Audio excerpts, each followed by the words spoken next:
Just make sure you mute yourselves.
GM, hot takes and cold wallets, episode number 25.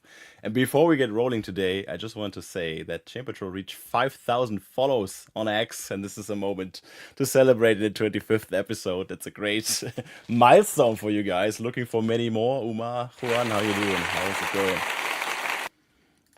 Going really well. Excited to join in, chat some more about security, and yeah, 5K is huge. See how long it takes to get to 10K. Yeah, definitely. I hope we get to the 10K faster than we reach the 5K. That's for sure. But yeah, everything good. Can't believe that we're in episode 25 right now. Crazy that we have been so many editions here, and always new things to discuss with you and with the general public about like security itself. So yeah, really happy to have a new episode here. I'm always looking for a Chain Patrol update first before we start the episodes with the real topics. I was gonna be talking to Nikita. I was excited to talk about him, and then like, hey, we need to catch up. We haven't talked for weeks. What's been going on with all these conferences lately? But as you can see, we got Umar and Juan here tonight, so you guys have to answer the question for now. Umar and Juan, I made some notes about the conferences that you and the team attended lately. It was Money 2020, TwitchCon Europe, the Digital Asset Summit Canada, and the Mumbai Tech Week. Any updates or any talks you guys could share around that? Like, what was the vibe like? Which topics were more like on the hotter side of the topics, or what was going on there? Yeah, definitely. Personally, I think neither Umar or myself went to those conferences. First of all, we need to make that note. But yeah, based on what we heard, like from different team members from Chamber Tool have been going to these conferences, the conversations are great. Quality of people that we are meeting in all these different conferences is definitely really, really good. We actually had a booth in Money 2020. It's the first edition that we have a booth in this conference. And yeah, definitely it's really interesting to us to discuss with everybody about security, not only Web3, that is one of the main pieces, and the companies that we protect are Web3 companies right now, but also outside Web3, trying to understand where the main issues that they are suffering, where the main pain points that they also have within their security systems, understand like where we can be complementary to the different security setups that they have right now. So definitely really, really interesting. We had like really great feedback along all these different conferences. And yeah, much more to come in the next few weeks as well. Uma, you have been to some conferences as well. Is it like a difference to the way that Web3 companies or fintech companies or like gaming companies, where they approach impersonation any different? I think a lot of the companies, I can say like from Web3 versus like Web2 kind of perspective, I see a lot more differences. In Web3, it's more about sort of understanding sort of the social accounts, how to keep those secure, make sure they don't get compromised, the community accounts, the discords and stuff like that. In Web2, I hear a lot more about like phishing, like attacks on email, SMS, text and phone. Like that's a big area for them, and like a lot of them are talking to us about how do we make sure that we're on top of all the automated scams that are happening on that front, which makes a lot of sense. Like if you think about it, like everyone has a phone number or an email and stuff like that, and that's kind of the primary way to get scammed. they're trying to get your access to your personal information or bank account. And then on the crypto side, it's direct access to your crypto. So there's a lot of similarities on that front, but the big thing is just like which kind of companies they target and how. Juan, do you think it's more difficult to explain what Chain Patrol does to like a non-Web3 based audience? Honestly, I don't think so. I think that most of companies understand what are impersonations, and I would say it's mostly different focus. Like I think Web3 might have like more like Telegram, Discord impersonations because they are using this platform much more. But I don't know, Instagram, TikTok, fake Facebook groups. Things are really common, I would say, on the Web2 world of the different impersonations that we see, and most I would say like. Fintechs or like B2C companies that we work and that we are in discussions right now are seeing much more these kind of threats than anything else. So I would say it's different maybe where they're seeing these impersonations targeting them, but definitely these impersonations are there, mostly because users also are in different compromises. It may not be like the wallet compromise that we discussed several times, why we need hardware wallets and all different things. Maybe it's not that approach, but the accesses that they provide to these different platforms, if it's like a fintech, if it's like a bank, these remain like different specific points of attacks that one scammer or that one impersonator can go through.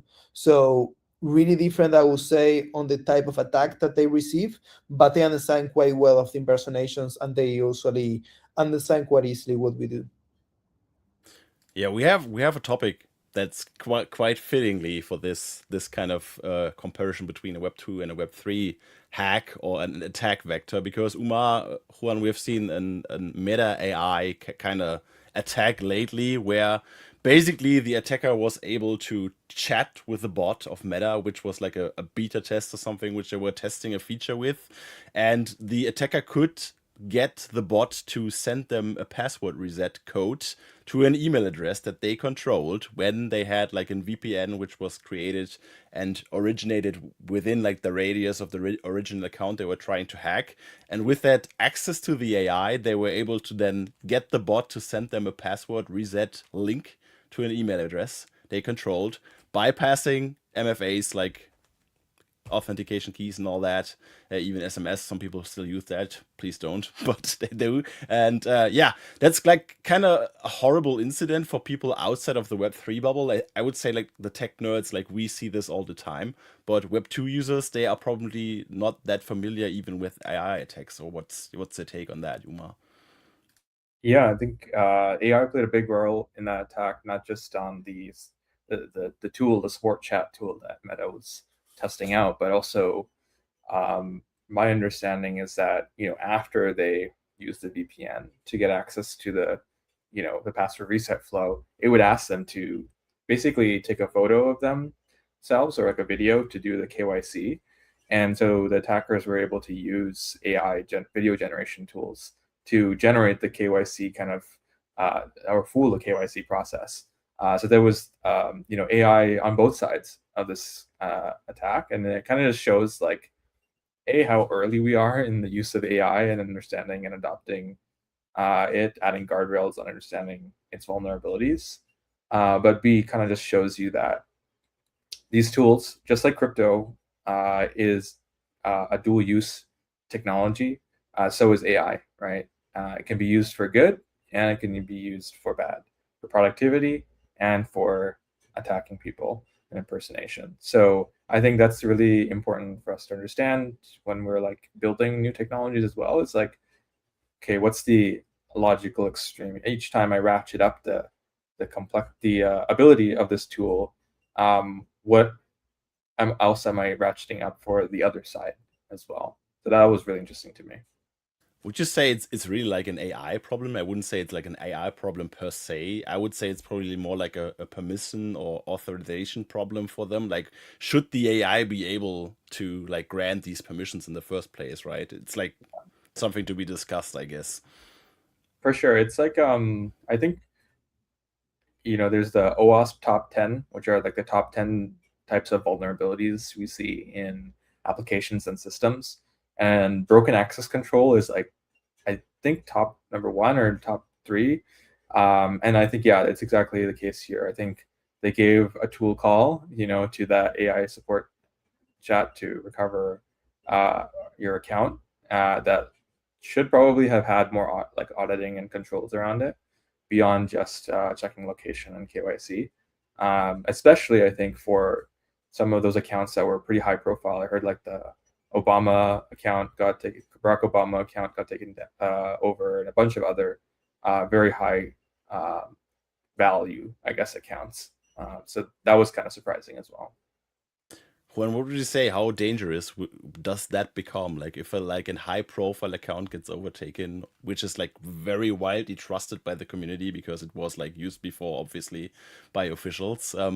This is something we see in Web3 as well, but I would say that especially in Web2, it's probably easier to get a lot more people with this because they aren't as used to account compromises, or they aren't on their tiptoes as much when it comes to like fake accounts and fake links and all that. What's your opinion on that? Yeah, definitely. I would say it's really big issue. And you just reminded me, and also Mar mentioning Obama's account, that there was actually like a case, I think it was like in 2020, where Obama, I don't know if like Joe Biden or like also Elon Musk accounts got compromised in 2020. It was like a hacker from UK, I remember. And pretty much he posted like a fake token address or like a fake contract, like donation, something like that was, and pretty much stole like millions literally of like cryptocurrency based on that.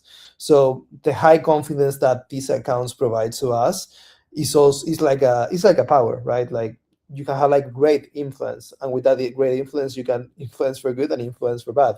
And in this case is that power that it has been granted to that person because he built out like his personality, he's following different ways with their whole careers, can be ruined by like these kind of AI tools that we have right now, and these like compromises that we saw like in social media in general.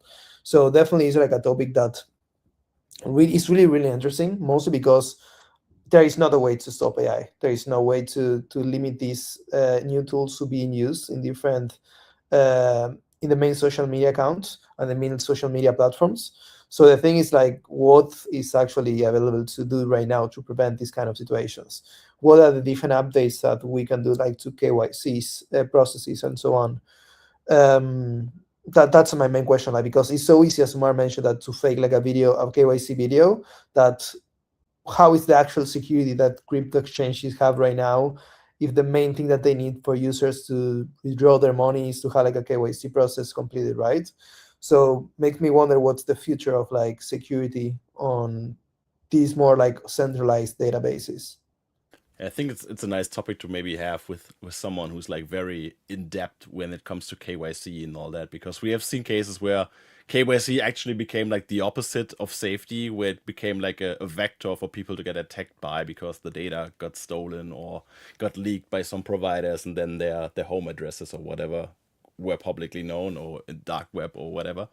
So this is an interesting thought, Juan. KYC is a topic I'm taking home tonight, and I'm gonna be like finding someone who's gonna be willing to be talking about this with us. Umar, for you, a question maybe not only related to crypto companies but companies in general. Like, would you suggest, like, if you plan ahead Yeah. of these hacks, like, should every company have an emergency plan in their drawer when it comes to compromised accounts? Yeah, absolutely. I think the number one rule, in security is that like assume you will be hacked at some point, and I think that's no different for social media accounts or any sort of accounts that you have. There are definitely some tools that we can use to kind of mitigate this, like even just within the profile security itself, just having certain limits on sort of how much control any single account has to do certain posting. We know that, like, for example, like there's delegation features and other tools that social media platforms have where you can give a certain individual access to an account without literally giving them your email and password. And that, you'll get notified about that. I think there's definitely also like for every like security measure, there's always like some backdoor or some alternative that people will find, right? Like we talked in this case, it was about like VPN. It's a pretty reasonable tool that we used to use as security practitioners. Like no person can move from like New York to like Hong Kong in like a matter of minutes. So if they're showing up in a different location, then we should flag that, right? But this was not the case for this like support tool. They were able to like just find the user's location and kind of use that information against them. I think the biggest thing is like also making sure that you have the like limited access to these tools, like the amount of kind of like attack surface area gets reduced. If there's like 10 people like sharing an account, that's like gonna be a bigger challenge to manage, access. Something that looks suspicious it could be to you like just sharing it, doing some normal business. And it just makes it way harder also for the platforms to build out security measures. I think overall too with like AI, it's like a lot of things, processes in companies, they're hitting a lot of bottlenecks. I've seen, for example, on GitHub, like we made it 10 times easier to create software, but like GitHub as a platform was not built for that scale to happen within that amount of time. A human needed to observe some information, make a decision, and then invest resources into scaling up those resources within GitHub to kind of meet those demands. And it's just really hard to deal with the like automated systems. Is that they don't rest. They just keep going. They'll just keep doing things without a human in the loop to kind of correct that, or some sort of circuit breaker in the system. There's not really a way to kind of resolve that. So yeah, I think setting certain circuit breakers, monitoring your own accounts as well. One of the things that we do at Chain Patrol is actually monitor our customers' accounts to see if they ever get compromised or if there's any change in the profile or anything like that. And so that kind of helps us to understand, like if the company rebrands or if they post something new that might change our understanding of their organization, that helps a lot. But also, we're an extra set of eyes outside the organization, because you're never going to be 100%, coverage yourself. Your community can help as well, but you have to set up the right tools around you. Yeah, I think like the key takeaway here is that the social media accounts are nice for marketing purposes and all that, but you need to keep in mind that they can also become an attack vector if you like mistreat it, or even if it's not your fault, because like the systems were like flawed and people were able to attack you by texting with a chatbot and resetting your password with a chatbot. Okay, and then we got another incident. Like right after that, we got the Gnosis Pay incident, which was on June 1st, and I have some notes on that because I can't recall all what happened on that. So June 1st, Gnosis Pay was attacked for roughly 1.2 million. And Gnosis Pay users, which used the little like debit card from Gnosis, they had their wallets drained partly, not everyone, but partly. And there was a bug in the code of a Zodiac module, if I read that correctly. And like what I found interesting and what I found like very outstanding by the Gnosis team was they were very upfront with the communications, like not only the Gnosis Pay account itself, but also like the Köppelmann account, which is tied to the organization. And they said from the first tweet, they said like, hey, we know there's an incident going on, there's a bug in the code, please withdraw your funds if you can. Spoiler alert, you couldn't, because like everyone was trying to do so, and then they halted the whole process after all. But they said in the first tweet, they said like, hey, don't worry, we're gonna like reimburse any affected users. And this is like, for me, it was like a very good communication around the crisis process, because we all know, like if you have been following this show for a while, we know it's like not a matter of if you will get hacked, it's a matter of when you will get hacked. And yeah, Gnosis Pay, again, Umar, maybe for you, like it's for the crypto users, it's like a convenience feature to have these cards to be able to pay with Visa and for your coffee or your beer or whatever. But like the average user, they really don't understand the underlying technique here. Still, you have a self-custodial wallet with Gnosis Safe, but still they were affected by these hacks. What would you say like Gnosis did very well with the communication on this incident? Yeah, I think the clear communication was a big part of it. Just like being upfront, like, hey, we know what the issue is. I'm glad that they found like narrow down where the bug was pretty early, and were able to kind of that kind of highlights to me is that they had a good understanding of which parts of their code were more solid than others. Like they kind of knew, this area of the code might be more interesting to attackers, right?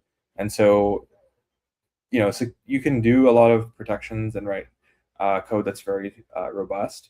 But at the end of the day, like there's certain parts of your code where you're like a little bit unsure about, or a little bit, maybe you have like, you can make this only so robust to handle, what edge cases you have, right? And that's what engineering is all about. Like there's no such thing as like a perfect building or bridge, right?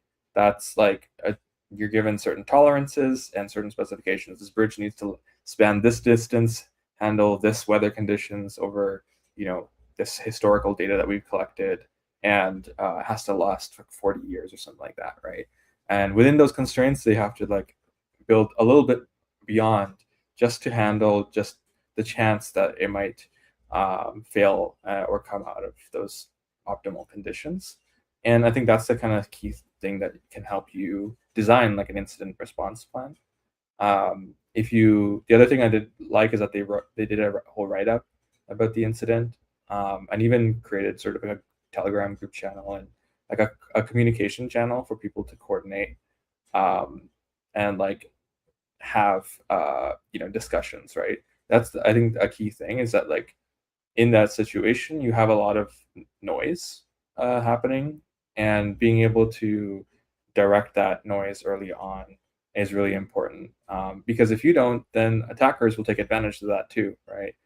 We've seen that happen a number of times where funds were stolen or some other reason, and then scammers put up thousands of fake recovery pages or setting out emails about recover your funds, or this is the program, and stuff like that. So really establishing that official channel and that communication pathway, what's the primary communication channel, and what are our internal, if you're inside that organization, what's our official internal kind of process. That's really key, and I think a lot of teams can learn from that and see, okay, we're about to launch, and this is an instance.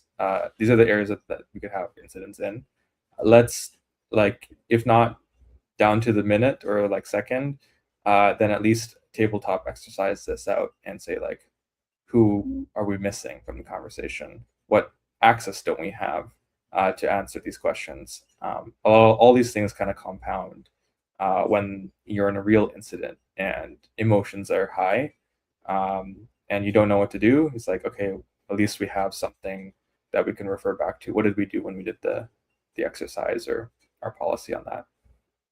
Yeah, I wouldn't say that some teams like they even don't do it on purpose with the bad communications, but they just like go radio silent for a while because obviously they are like overwhelmed with everything that's happening in the background. But Gnosis, on the other hand, on this one, they were just like nailing it. And I heard that they did also a very good job in their Discord. I wasn't there personally, so I didn't follow that, but they were updating users, and this is like at the end of the day, like the user cares, like, hey, I lost my funds. What's going to happen now, right? And they, in the first tweet, they said like, hey, we're gonna reimburse you, and then they gave updates, and I think that was like a very good line of communication, if you will. But Umar, maybe Juan too, like if you're a crypto user or crypto card user, what would be like a key takeaway from you from a case like this? My instant reaction to this was like, hey, maybe users should like not treat the crypto cards as like a vault and keep everything on these cards, but rather than like a hot wallet where you have some funds in, but not like the life savings. What would be like an actionable advice that you guys would give from your perspective, maybe?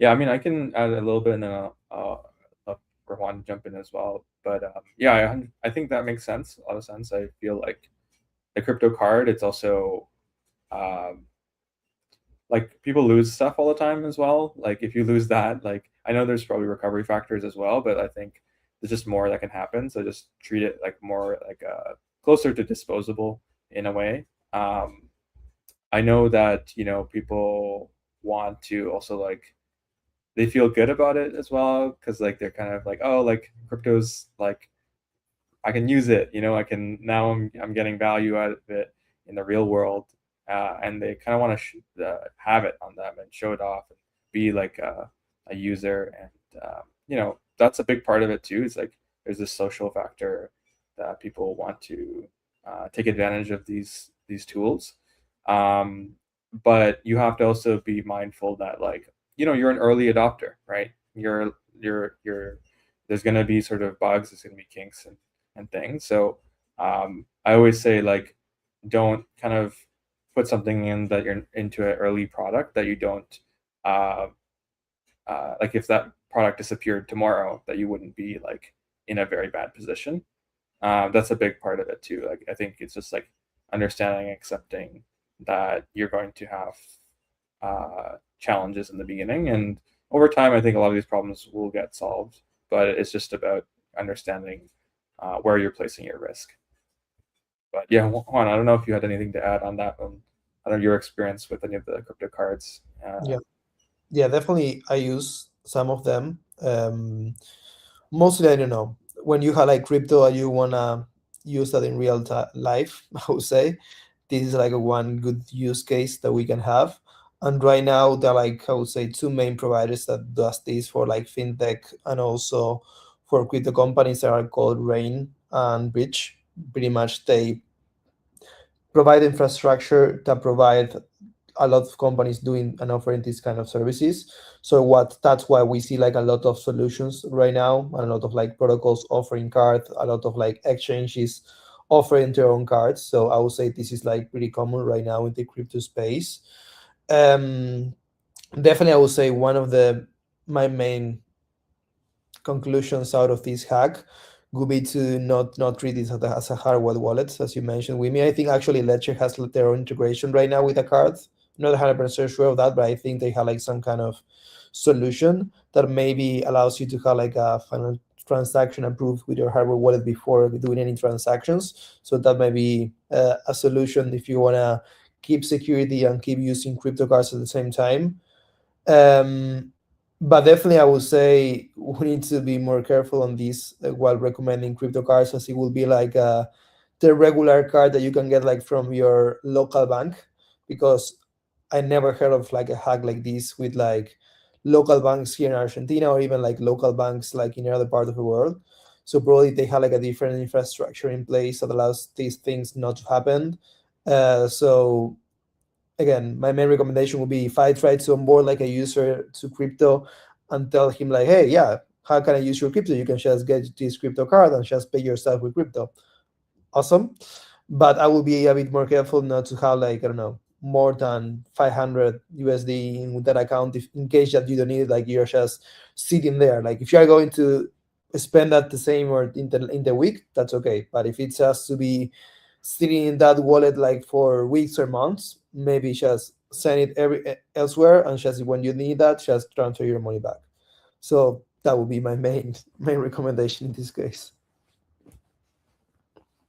Yeah, you should probably treat it more like a spending account and not like a savings account if you have these crypto cards. And I don't know, like if you bring your wallet, you shouldn't be carrying around 5 figures or whatever inside of your physical wallet. So that's probably a good takeaway for that. But we're gonna be jumping into the next topic because we're gonna be cutting short today because Umar has to jump in a few minutes and the other guys too. So I want to talk about very shortly about the Trezor disclosure thing that they put out this week when they talked about like the Tropic 01 secure chip, which is affected with like a vulnerability which was uncovered by the Ledger Donjon team. I think like the story got blown up on the timeline a bit because like yeah there might be like a vulnerability within the chip, but Trezor said like, hey, your funds are not at risk, the device itself is not at risk, the user doesn't need to do anything. It's 1 out of 3 secure elements I think on the Trezor 7, and they basically said like, yeah, it's an incident that is there. We want to inform users about it, but you basically need physical access to the device. Then you need to unscrew the whole device. You need lab equipment for the thing to be like even a threat to your device, and usually like the normal quote unquote attacker wouldn't have that kind of access. And then still you have 1 out of 3 secure elements which is affected. Umar, do you think that this kind of like, yeah, shines a bad light on hardware wallets? Does the average user now think, oh my god, like the Trezor 7 is unusable, it's hacked, or what's going to happen here? Yeah, I mean, I think um, I think it kind of depends on the buyer, but I think the bigger thing that I think is good is that they did like responsibly disclose this information and have sort of the information available for people to make their own decisions as well. I think it would have been worse if they hadn't kind of acknowledged it and said like, oh, it's not a vulnerability, doesn't fit within our kind of like threat modeling kind of like severity. I think the big thing is in general with these tools is that the redundancy that they have. We know that like if there is one point of failure, that there are some other redundancies. I think from the end user's perspective, I don't know if it changes too much, like from a buyer's perspective, or if they have a Trezor. If they do, I assume like, and I did feel not good about it, that they could find an alternative. But yeah, it's hard to tell. I mean, I just don't see like too much cause for concern yet. We'll see with time if there's any other attacks that people are able to find. Sometimes like what one flaw kind of ends up finding other things as well. So I think I would encourage any sort of hardware hackers or any software hackers that would like to reverse engineer these tools some more to like take a look and see if there's anything else that we could find in that space. The earlier we can find it, the better, so we can figure out sort of what to do about it, and make sure that people aren't necessarily loading up their vaults on there. Umar, do you think that the competition basically between these Ledger, Donjon, and Trezor things is lifting up the industry as a whole? Because like Ledger uncovered this, but they always share these findings with the companies that they are like kind of inspecting, I guess. Yeah, I think it is like helping a lot. The competition helps a lot. We see that happen all the time in established markets where there's an incumbent. As long as they're not being challenged, they tend to stagnate and kind of be the same. Like a parallel example in like the AI space is like Google versus like all the new AI labs. Like they're the ones who invented like the whole transformer architecture, but they were the kind of last to actually offer a consumer product because they had a lot of red tape around their processes and stuff. So I think it's much better if people are like doing things like this out in the open. That leads to more examples to follow for any new companies in the space as well. It's like, okay, shoot, in order for me to be competitive with these other companies, I need to be ready to be scrutinized and think about this from a attacker's perspective and all the different cases. And this all leads also behind sort of a I guess a historical record, for others to kind of learn from. I wish like it was a little bit less, though, intimidating for maybe like people who don't have a hardware wallet to get into. Like I think there's some level of indecision sometimes. Like, okay, which one do I get? This is the one that I need to like put as my kind of like store for the long term.